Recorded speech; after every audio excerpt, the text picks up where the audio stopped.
Hi, Rita. Hi, how are you? I'm pretty good. Good. Are you here to interview me or I'm here to interview you? I'll interview you, yes. But let me ask you questions. Okay. We're talking about the subject is films. What is your favorite film? I prefer classics usually. Okay. So maybe I love Gone with the Wind.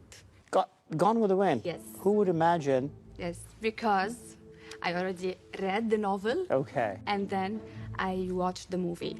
So you're into movies? I work for the Qatar Cinema as a head of marketing and films. If you need to know who usually choose the movies for the cinema theaters and based on what they are chosen.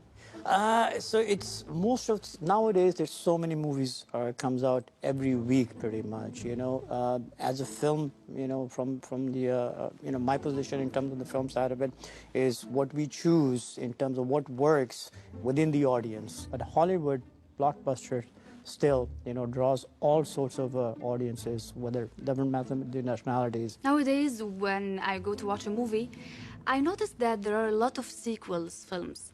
So, as distributors, do you prefer sequels than the original films? Sequels, number one. See, sequel is no-brainer.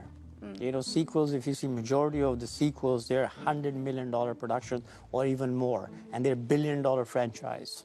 So that's not even a question. All the sequels are done from the major blockbusters right now, all Hollywood side of it. So any sequels that comes in, it's automatically the way it's marketed. As a matter of fact, all the distributors are hungry to get those kind of content because it does drives the audience into the cinemas. Exactly. I have for you a tricky question. Okay.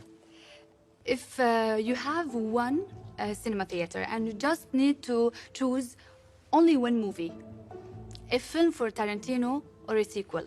That's a trick question, huh? Yes. That's a very hard question. And we have one cinema. And we have one theater. Right. And we have two films. To simple answer, we'll just schedule it week after that. 1 week we will schedule it. The first week for who? Which one do you prefer? No. You prefer. As distributor, you prefer. I think the sequel. The sequel? The sequel. Wow. It's a bit of a tough choice. Now, Tarantino, we're talking about Once Upon in Hollywood with Brad Pitt and who was on that film? Leonardo DiCaprio. One. Okay. Yeah, okay. And then you've got a sequel. It depends which sequel. If you're comparing with Tarantino, Once Upon in Hollywood, and then you've got the recent one just came out, James Bond one. So it's very, very hard. So to answer your question, we'll take both. By the way, can I say one more thing?